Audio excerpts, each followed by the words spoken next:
Ma Andrea, ho una domanda per te. Ale. Come mai mi fai sempre l'occhio cortado alla stessa maniera? Non ci ho mai pensato ad altri modi. Dai, troviamo delle soluzioni alternative, vediamo quello che ci possiamo inventare. Ok.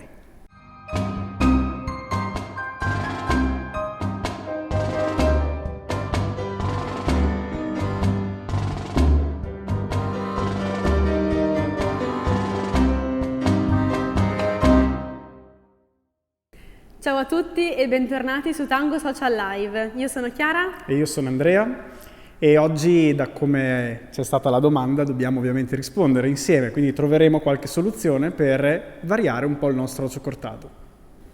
Allora, giusto per ricapitolare un attimo, vediamo come eseguiamo normalmente un occhio cortado classico. Quindi, passo indietro, l'uomo mi fa un rimbalzo, mi porta esterna, col passo in esterna, apertura, lui mi blocca con la sua gamba destra la mia gamba destra, mi fa tornare indietro, faccio un incrocio ed è finita la nostra figura.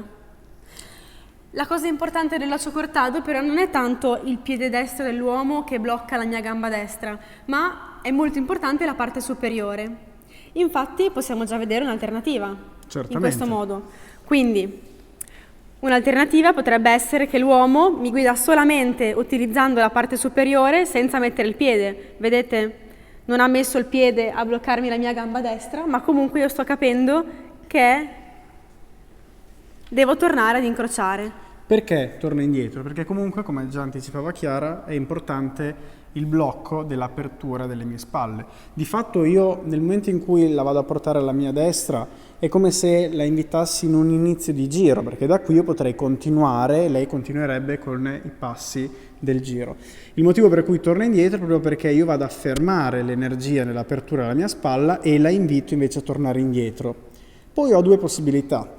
Potrei ruotare verso sinistra e quindi portandola al 5 terminarla nel sistema classico, come tutti noi conosciamo, dell'occhio cortado, oppure potrei, nel momento in cui mi trovo nell'apertura, mantenere la spalla verso di lei, quindi invitarle lo spazio per effettuare il passo adelante. E da qui iniziamo a vedere magari qualche alternativa. Quindi, alternativa numero 1, occhio cortado classico con il piede.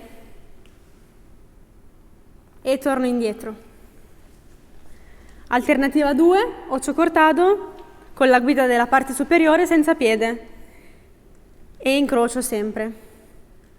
La terza opzione è quella di finire per la dama in un occhio delante. Pam, mi ruota, occhio delante. E usciamo in americano.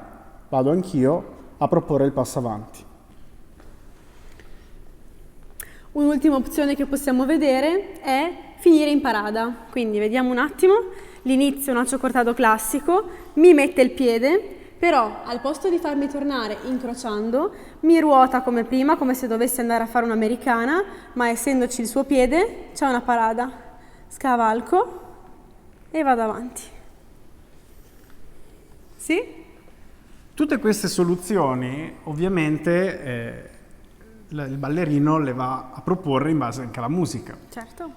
Una parada potrebbe essere invitata per un brano magari melodico, invece un ritmato potrebbe invitare la dama a fare un'apertura, quindi un rimbalzo e anche l'uscita in americana. Quindi cercate di un pochettino ascoltare la musica e proporre queste diverse alternative del nostro occhio cortado. Benissimo, allora adesso vediamo un pochino come poterle mettere all'interno di un brano musicale, quindi facciamo un pochino la differenza di utilizzare o il controtempo oppure i tempi forte, quindi possiamo utilizzare questa figura in due maniere sostanzialmente. Possiamo cominciare con la cunita in controtempo, quindi fare 1 e 2, 3 e 4, quindi questo tutto in controtempo e ve lo consigliamo come figura da fare in un brano o in un momento ritmico del brano. Altrimenti possiamo anche spezzare la velocità di questa figura iniziandola prima veloce per poi terminarla lenta con una parada. Quindi faremo 1 e 2, 3, 4, con tutta calma, 5, 6, 7, 8. Questo ovviamente può essere anche per un melodico strutturato, un brano che magari parte ritmato e ha dei momenti in cui rallenta, e quindi sta a noi uomini andare a giocare anche sulla velocità, e quindi magari partire in un ritmato e poi, rendendoci conto che sta rallentando la musica, creare un adagio e marcare a lei un planeo o un adorno, qualsiasi cosa. In questo caso andiamo a rallentare un attimo il movimento, creandole quindi la parada e l'uscita in alzodelante. Esatto. Bene, grazie. Qui finisce la nostra lezione di oggi. Vi ricordo che col prossimo video continueremo con l'ocho cortado e vedremo un gioco ritmico e degli adornos da marcare alla dama. Quindi seguiteci, se non l'avete ancora fatto mettete like, che ci supporta tantissimo il vostro like, e iscrivetevi al canale ricordandovi di attivare la campanellina per rimanere appunto aggiornati anche sul prossimo video, e cercheremo di pubblicarli almeno una volta alla settimana. Esatto. Grazie Ciao a mille, tutti. ciao! Grazie.